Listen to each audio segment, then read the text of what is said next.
How much do you charge? I mean, I want to know how much you charge and if you're available. That's all I want to know. Just email me back.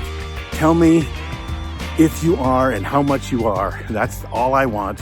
Hi, it's Bill. This is Creative License, and thanks again for being a part of today's little dog and pony show. How many emails have you gotten like that? And how many times when you've responded have they said, yeah, no, just tell me how much, because I don't want to waste your time. How do you handle that? And what will you do? And do you have any rules around that? Do you have any boundaries around that? It's an interesting thing. I know a lot of DJs just hate it when somebody reaches out and does that to them.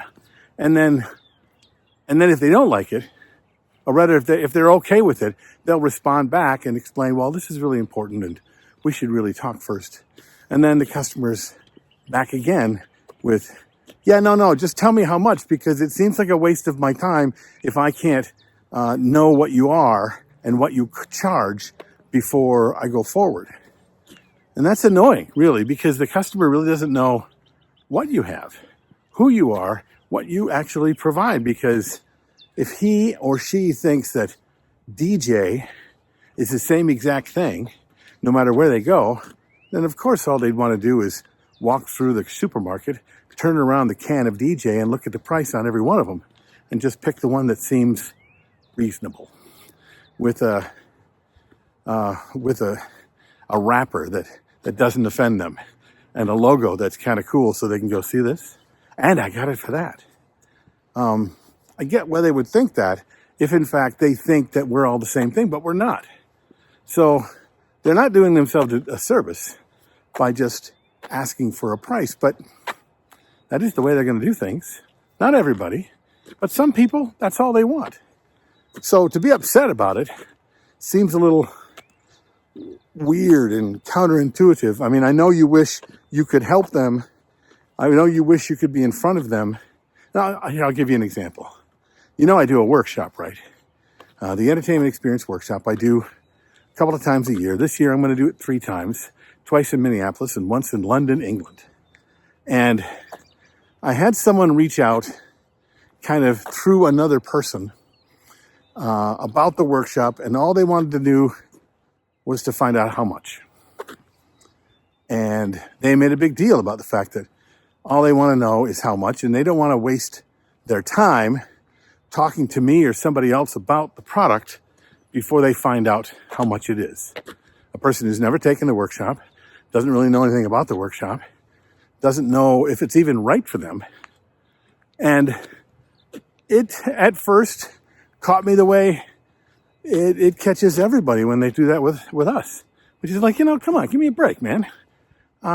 Not being sneaky here, but if you don't know what it is, I can't just throw out a number and have you guess what it is, and then you decide whether what you think it is worth the money.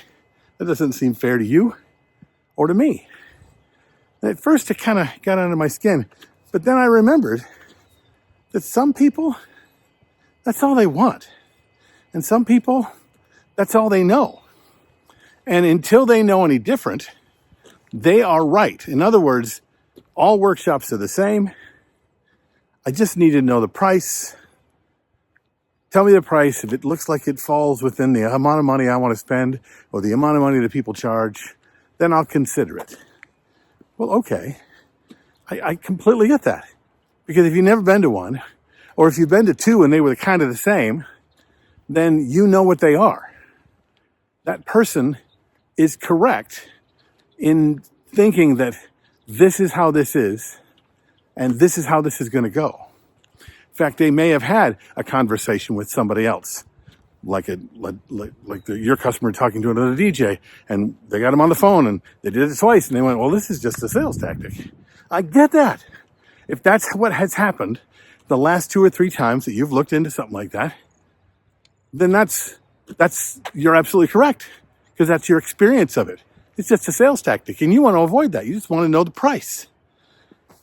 You see, if you start looking at it from the perspective of the person who's buying, instead of the perspective of the person who's trying to get them to buy, you or me, then you start to understand the person instead of be offended by somebody that is not offending you.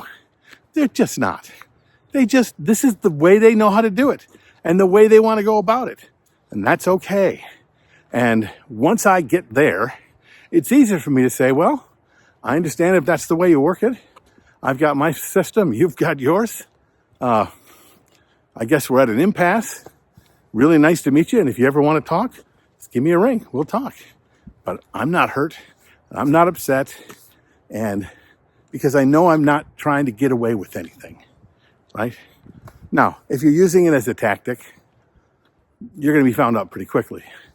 But if you're not, it's because you understand the boundaries of this is what I do because this is what matters. This is how it works for me and how it'll work best for the customer. That's where I am. How about you? Write your contacts, write your comments down below. It's a little cold out. Tough to talk when my lips are freezing. Tell me what you think. Otherwise, I'll see you next week on Creative License.